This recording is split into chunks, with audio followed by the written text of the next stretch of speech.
What is up, everybody? It is Nick back here with another video, and today's topic is going to be running a business is hard. It is not easy, and I want to kind of go in depth a little bit on some of the things that have happened to me, and maybe you guys can relate to it, because I feel like everyone online always talks about their wins, the good stuff, the positive, all that, but I want to kind of flip the script here and show you guys the downsides, the hard stuff, and things that go wrong when running your own business.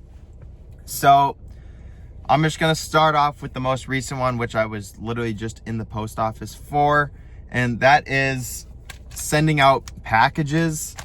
So when I got an order, this is a small package here, it's only one t-shirt that was ordered, and when I measure and weigh it online through Shopify, the cheapest package option is the one I'm going with, because save the most money and I do free shipping. So anyways, the cheapest package option is like a postage kind of stamp thing. Here, I'm gonna cover up the addresses and everything.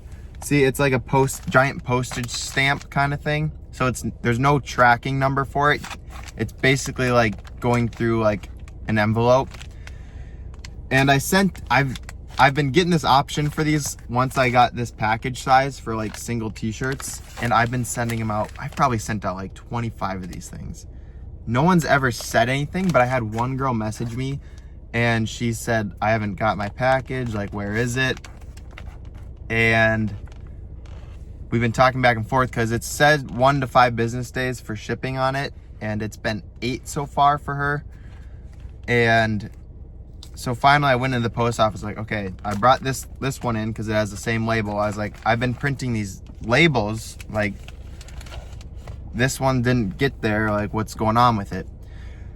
Well, I found out I'm not supposed to use this label. This is for paper only, but I was given the option.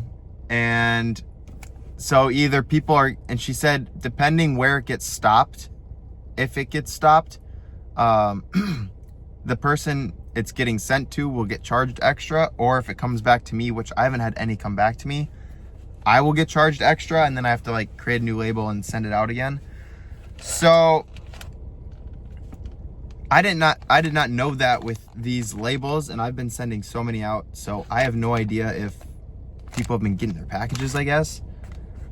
Thankfully, I had one person finally reach out to me and talk to me about this, so now I know not to use this label. But that is number one. You got to figure out stuff with the post office, figure out what labels you can use, packages. You have to figure everything out. And I had another thing too, where I would always try to like skim down on the weight, and sometimes I would cut it too close and they would get sent back to my house. That was another thing I had to figure out a while ago, is that you can't BS the weight. I think they weigh them all. So if it's like 1.1 pounds, even though it's cheaper for just under 1 pound, you got to do 1.1 because they will send it back. So a couple things I learned with the post office, never great. Another thing that I just had happen kind of like a week ago into now was I went to an event, and I'm trying to bring my website stuff to events. So I've been doing SKU numbers, which are just a massive headache for me for some reason, because I do vintage clothing, so every single item is different. I just don't have like, I'm not a regular clothing brand where I have one design and then everything else is like the same SKU number, besides like the size and color. I have different things for every single piece is different, and I have like a million SKU numbers. Like I just made my first batch of SKU numbers to put on my inventory I had, and it was over 500 just for the stuff I already had. And I haven't been thrifting, and I just started thrifting, and I've been getting like 50 items a day. So that's like 50 SKU numbers, but then I can't put them on right away. I have to wash and get stains out. Things get mixed up. I don't know if I bought one day or the next day, and it's a massive headache that way. So what I'm trying to beat around the bush here is I brought an item to an event. I sold it at an event, didn't take it off my website for some reason. I was taking all the items off that day from my website, so I don't know how it got mixed up. I must have just missed one, and of course I just sold that item and I don't have it, so I had to refund the guy. So another thing too is really, really have to be careful with when you sell something to take it off your website.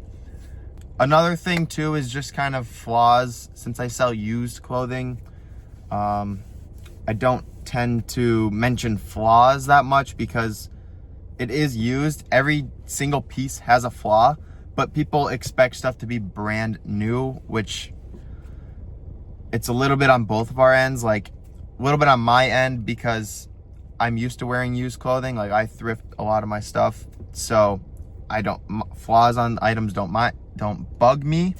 But people who don't know really 100% what vintage clothing is, they kind of expect it to be in perfect condition. I don't know how after 30 plus years, but besides the point. I guess maybe they just expect me not to be selling stuff with stains on it.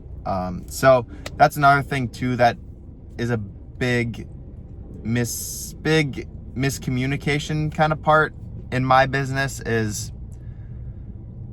I get people like, oh, this had a stain on it. Like, I didn't know there was a stain on this. And I'm like, well, I say in my description that they're used clothing, they have stains, they have flaws, but you know, you got to put on a good image for your brand. So you can't be like, I don't want to be a brand that's got to stick up my ass where I'm like, no, it says right here.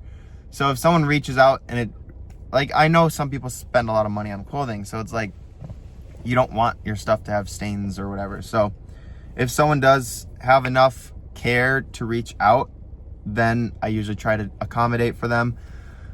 But that is just another thing where it's like, if there's a stain on something or a flaw in something that I know someone might be like, oh, I don't like this, I try to now point it out on my website. But again, I try to just avoid bad stains in general. I think those are kind of the main three things. I don't like to ramble too much about like 10 different things. I think that's 3 solid examples of how running a business is hard. And all of those things have happened within like the past week. And they happen frequently too. They happen every week.